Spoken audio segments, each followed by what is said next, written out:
Hey everybody, my name is Paul Eston Jr., aka Boy Green. I'm the New York Jets digital reporter for Heavy.com, and of course, I'm the self-proclaimed biggest Jets fan on the planet. And I try to give you guys a little bit of everything. If you're an old subscriber, you've heard some of this before, but if you're a new subscriber or new to the channel, again, let me introduce myself. I both work covering the Jets, but also I'm a Jets fan, and I feel like that gives me a unique perspective that I can share with each and every one of you. Well, welcome to my YouTube channel. Again, youtube.com/BoyGreen25. Show your support for the channel. Give it a thumbs up. Also, hit that subscribe button. And every Monday here on the show, we have someone.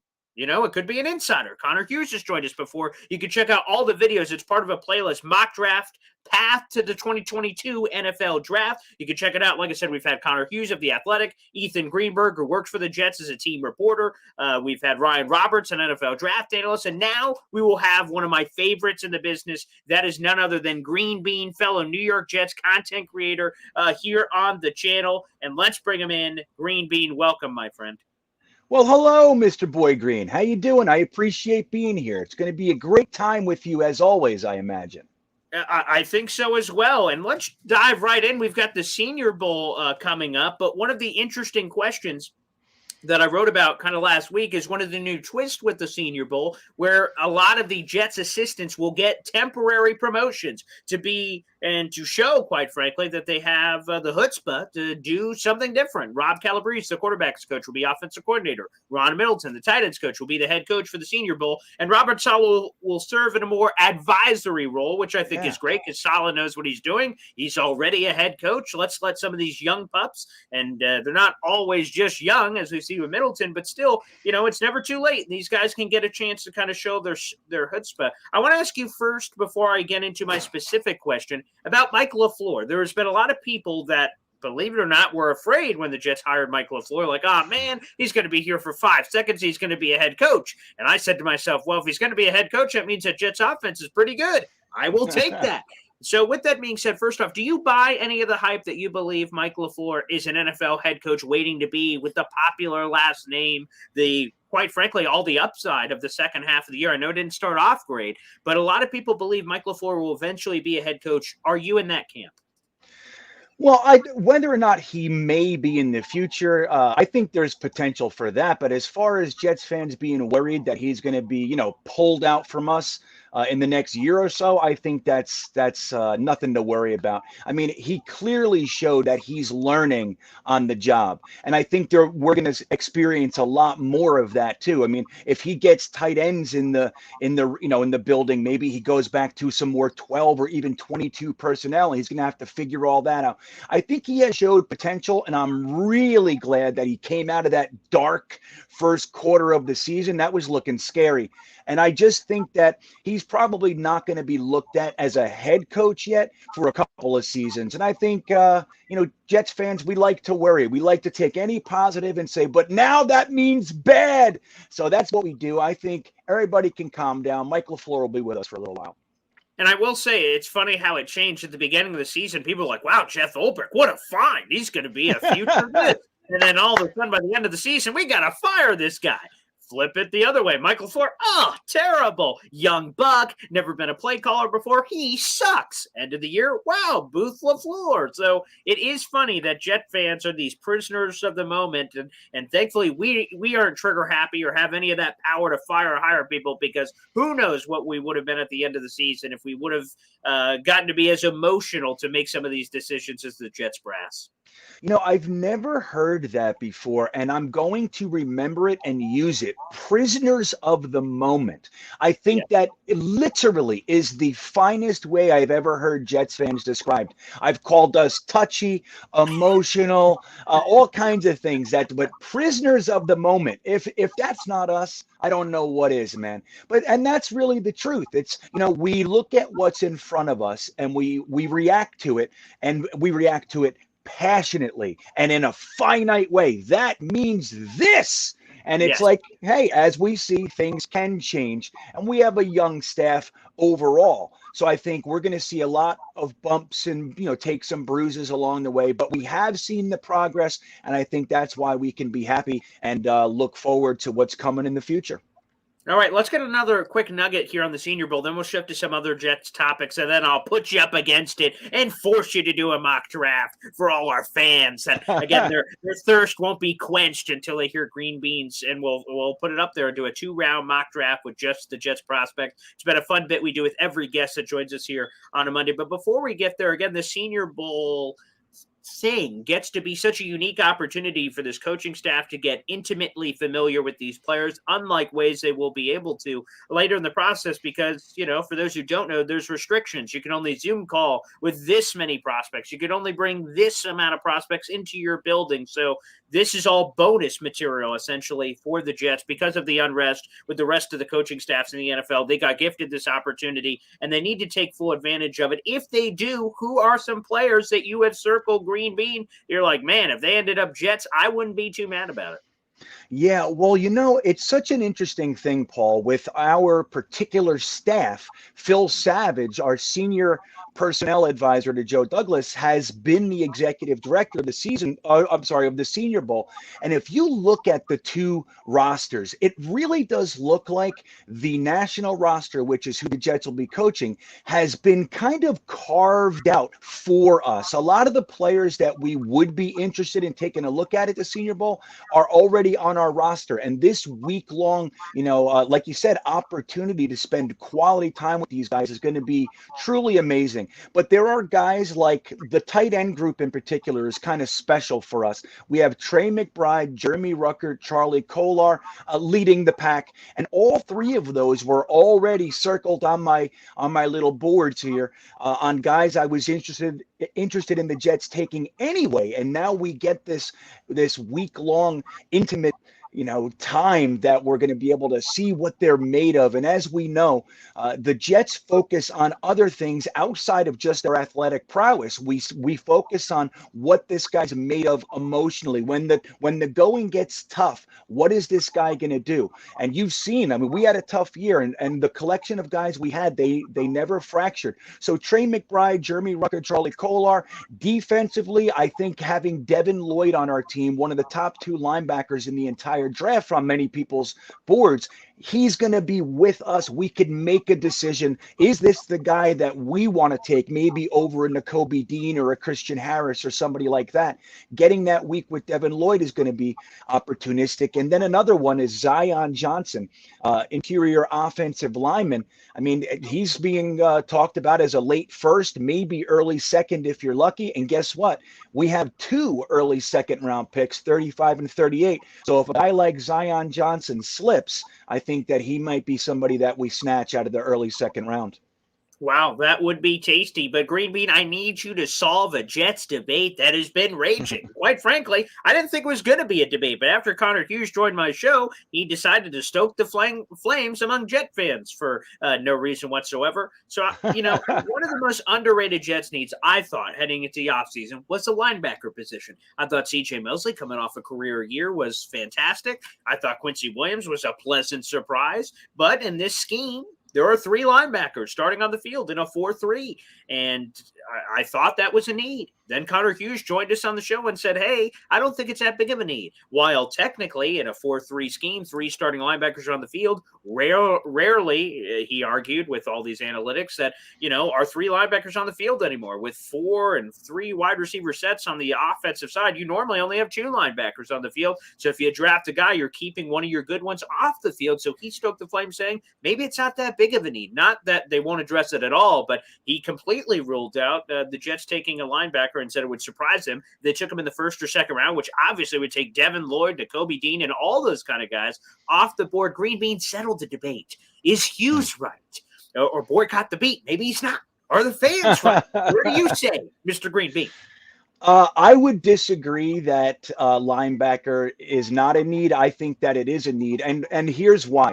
Not only did we have to change our personnel groupings because of the personnel that we had available, but look, our safety position was decimated. Our linebacker position was decimated. Don't forget, we started the season with Jared Davis out 8 weeks. We lost to Hamza Nasruddin, a rookie safety transferring over to linebacker linebacker. He got hurt early on. Then Jamian Sherwood was supposed to be a little something and give him some quality time. He ruptures his Achilles tendon. So we had certain personnel groups on the field because that's all we could put on the field. Now Quincy Williams is a fine, good, very good, fine demon on special teams, and I think that in a rotational capacity, maybe 20 plays a game, 15, 20 plays a game, I think he could be lights out. But he has shown that the rigor of the whole season, he's very inconsistent, and there were games where he completely disappeared. So I think Quincy Williams, while a find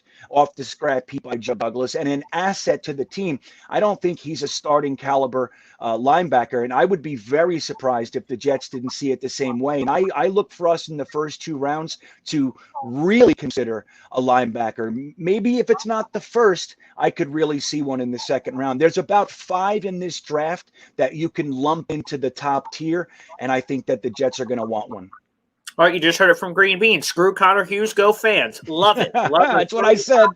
On this show. All right, you brought up the safety, so I want to put you up against it. I haven't asked anyone this question yet, so Green Bean, you're the first one, and quite frankly, the most important voice in Jets fandom to answer this very question, and it's this, is that it is likely the Jets will have 2 new starters at the safety position. Marcus May is a pending free agent. LaMarcus Joyner technically was a starter. He's a pending free agent. Really, there's a mosh-posh of guys there. So if I had to put you up against it right now, Green Bean giving a prediction on a mock draft Monday here, very early in the draft or free agent process, depending on where you lean, who are those 2 starting safeties week 1 in 2022 if you had to give your prediction right now?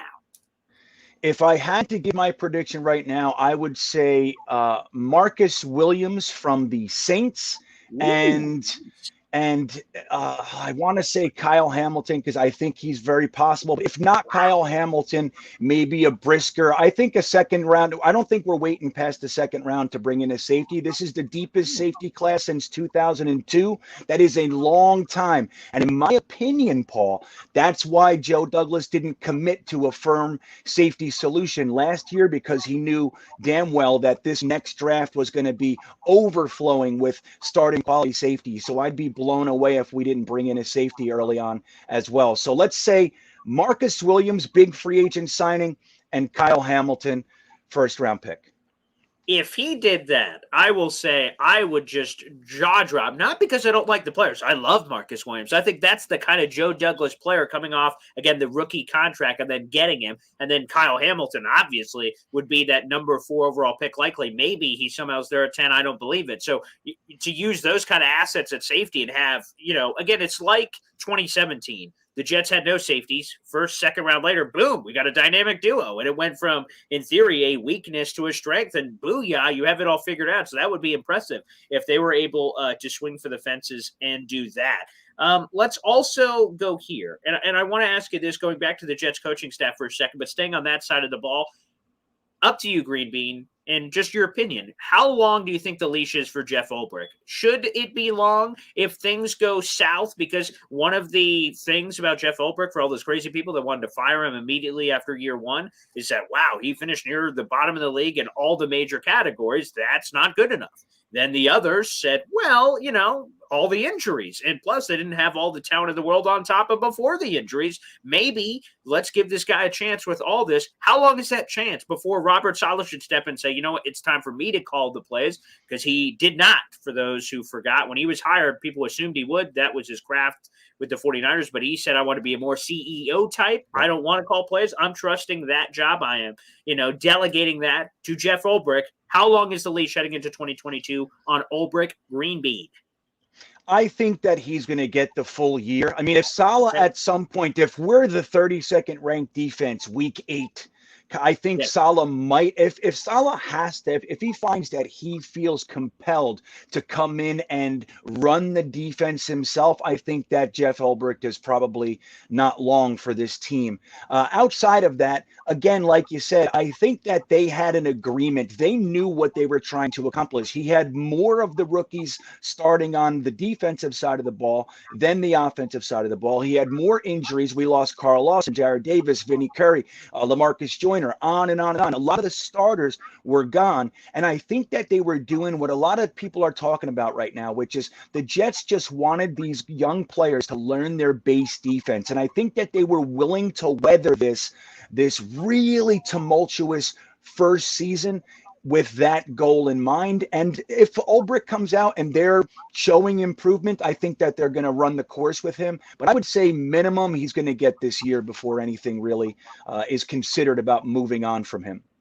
Again, this is Paul Esden Jr. That is Green Bean. You're on my YouTube channel. Again, youtube.com/boygreen25. Hit that thumbs up. Hit the subscribe button. Show your support and show your support for both channels. And that's a beautiful segue by myself to myself, and that is with this Green Bean that just a couple of weeks ago you had a mock off-season video, and quite frankly some people would call it a prediction. I would call it a spoiler alert. Watch that video, you will know exactly how the Jets off-season is going to unfold with Green Bean at the helm. So Green Bean, give us a little bit of taste of that in your channel in general, where everyone can find you, where they can find great content just like that. Yeah, well, thank you, Paul. I put a lot of work into that one. It took me 3 days of researching it on top of the stuff I already know. So I really wanted to try to get something good out, and I appreciate the kind words. That can be found at Green Bean Jets Fan on YouTube. And I have 2 or 3 live streams a week, the Thursday Thick of It, the Monday Night Mock that we do. And then we also release the podcast, Green Bean Jets Pod, every Monday morning as well. And then in addition to that, I produce content for JetNation.com weekly, and I release videos on their YouTube as well, YouTube Jet Nation. And you can find everything that Jet Nation offers, which is it's the largest NFL fan site in the league. That's at JetNation.com, and click on the forums and you'll see what I'm talking about. But then in addition to that, Paul, I'm on a tour right now. We just got to San Antonio to hit 2 theme parks here. I'm taking my wife and kids on a national tour in an attempt to ride every single roller coaster in the country. It's not easy. There are 775 of them. We're about 250 in, I'd say. And you can find all that content at Full Time Coaster Tour on YouTube as well.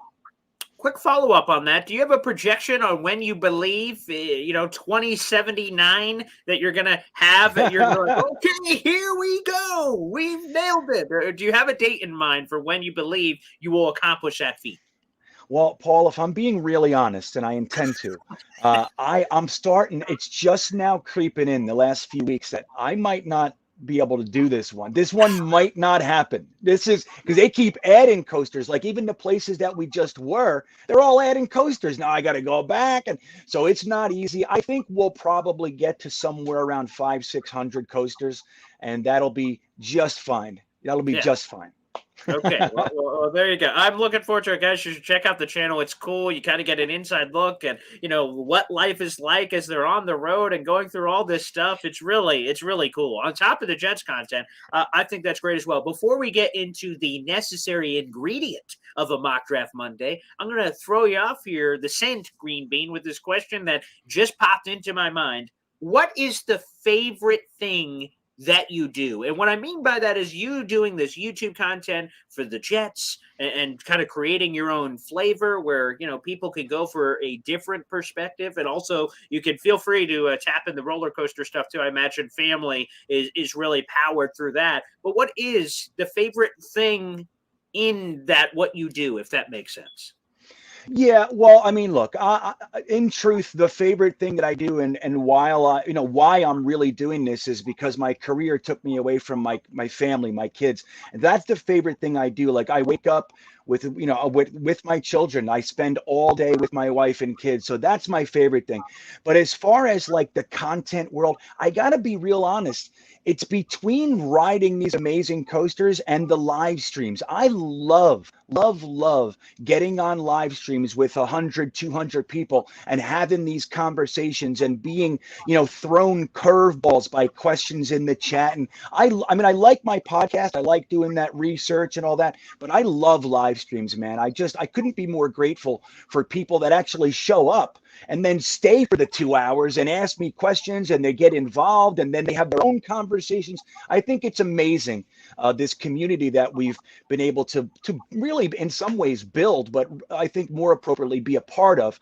I think that's just, I feel grateful every day that I get that opportunity. Green Bean, if you ever run for office, repeat that very answer. That was beautiful. I had a tear running down my face when you said that, but you have to give me the other side. You got to give me and people may see this in some of your Instagram videos. It's Green Bean and then Green Bean. You get the other side of Green Bean. So what I need with that lock of hair up there is what I need, Green Bean, is what is the worst part? Come on, give it to us. There's got to be a terrible part of doing this that you just loathe with the intensity of 1,000 suns. What is it fans want to know?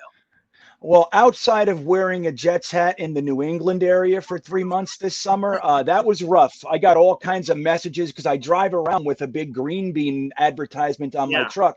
So I get all kinds of DMs like, you suck, I saw you, slow down, like all kinds of stuff like that. But I got to say, like, yesterday was a bad day, Paul. Like, we left. We were in Winnie, Texas, between New Orleans and San Antonio. We were supposed to have a 5-hour trip from where we were to San Antonio, and it ended up taking us 9.5 hours. So we left in the morning and arrived here when it was dark. And those types of days, I got to say, they wear on you. Traffic in Houston, traffic in San Antonio. So the rigors of the road when we have those longer stretches, like a 9.5 hour trip, pulling an RV through traffic and everything, I got to say, that's not always easy, and it's not always fun, because our tensions in the vehicle are high too. Dog wants to go out, my kids are cranky, and me and my wife are arguing about directions, and it starts to get to you. So yesterday was a good example of the thing I hate most, which is long, extra long travel days. And what about the content creation side? Is there a part of it that is just, there's an ugly side that people don't know? Because you just spoke, quite frankly, beautifully, eloquently of the cool, and I love it. With the Heavy on Jets, we have 16,000 people. It's cool that when I post articles and the same people are coming back and new people, and it's a community, and it's cool. We can have real life Jets conversations. That's a lot of fun. But I got to imagine there is a dark side to it that you don't really enjoy. Can you reveal that? Yeah, well, you know what? I think sometimes you get misunderstood. Like, you're saying something. Like, I'll give you an example. Like, I put out, remember when we were talking about the different COVID regulations early on, and Beasley was out front, and all I did was mention that it was happening. That's all I did. And people took that the wrong way, and I lost a drove of people saying that because I said it, I was clearly on one side of the argument. So, and I wasn't. I'm not on any side. I'm sincerely not trying to play politician. Like, I really don't have a side. I see, that's how I kind of roll. I'm very middle of the road kind of guy. But that sort of stuff, when you get misunderstood and people draw a firm conclusion on you, because I'm a personable person. Like, I'm very emotionally based. I'm an empath, Paul. Like, I tend to sense emotion. So that kind of stuff every now and then will wear on you. Like, you just want to be putting positivity out there as best you can, and sometimes it's not landing that way, and that can get to me sometimes. There you go. Again, we're getting a full breath interview here of riding, and again, and I guess pun intended here with the roller coasters, right? The highs of the highs. Wow, this is great. To the dark. These road trips. I want to kill my kids. What's going on here? Give me the directions. Again, this is what we provide every Monday here on the show. You're welcome in advance, people. But to wrap this up, it's a necessary ingredient of this Mock Draft Monday show. I must put whoever the guest is on the clock. And again, for those who are new to the channel or don't know, what I do is I offer the pick. I say, okay, Green Bean, you're on the clock. Number 4 overall. Who do you take? And again, he doesn't have to project the entire draft, just who he thinks. It could be a prospect he likes that he thinks will be there. It could be a great fit. Again, the world is your interpretation. Even Connor Hughes threw trades into it. I'm like, okay, all right. I didn't really make any rules, so I guess it's free willy. And he traded the 10th overall pick for something. So you could do whatever you want, Green Bean. But let's start this Mock Draft Monday here. We're going to go through the first 2 rounds. The Jets have 4 picks in it, 4, 10, 35, and 38. But let's start at number 4. Green Bean, you're on the clock. Who do they take?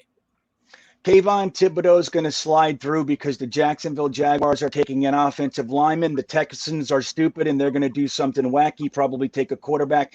Kayvon Thibodeau is going to slide through. Aiden Hutchinson is not, and that's who we're taking at 4. Green Bean, this may be the most popular mock draft Monday in history. Again, the Connor Hughes going over 3,000 hits and growing. That's doing great. But I think after that, Kayvon Thibodeau, we're going to have to snapshot that, throw that on social. You are going to send the Jet fans into a craze, which I am all for. I love it. Well, A-plus pick. We're already grading them. All right, let's go to number 10 overall, Green Bean. Where do we go? The Pittsburgh Steelers have called. They can't believe that the quarterbacks are sliding through. Matt Corral is still there. They're going to trade up, give us next year's first and pick 52, I think it is. So that gives me an extra second for this draft. They are going to take Matt Corral or whoever it is, Malik Willis, whoever it is there that they like. So now we're at pick 20. A lot of the guys that we were looking at are gone, but we are going to take Nakobe Dean, who is still there, linebacker, out of Georgia, and I think the Jets are psyched to be able to get him there. And again, the thing that has made me fall in love with Nakobe is not even something he did. I think it was Daniel Jeremiah, but it could have been someone else. They compared him to, he's the next Jonathan Vilma. And for the longest of times in my man cave, I've had a Jonathan Vilma full head, and I missed him because, again, he had a great start to his career that ultimately was traded, and you had all the Eric Mangini and all the regime change of all those years ago happening, and he went on to great success, obviously, Super Bowl champion and everything else. So if we could get our own slice of Jonathan Vilma again, that would warm my heart. All right, let's go to the second round, where now the Jets apparently have 3 second-round picks and That's that future proof, which is nice next year, Green Bean. You've done a marvelous job so far. It's hard to hate anything you've done. So let's start in the second round there with their own second-round pick. That's 35th overall. Where do they go? Well, they're looking at guys that are sliding. It's really fortunate. It's a benefit to be so early in the second because lots of guys that aren't supposed to be there are there. They're looking at some of those guys. I think that Trey McBride is going to slide through, and you're going to use pick 35 to grab that fella. Wow, this draft is going spectacular. I don't think there's been a more perfect Green Bean draft in the history of history. All right, let's go to 38. Thank you, Carolina Panthers. We will take that juicy one. So we get a bonus second-round pick, which quite frankly to me is like first-round picks. Prospects drop every year. Right. It's such a great spot to be in at 38. Where do they go from here? So 38, let me see. You know what? I'm going to go along with something that I said earlier, that we are going to take a safety early.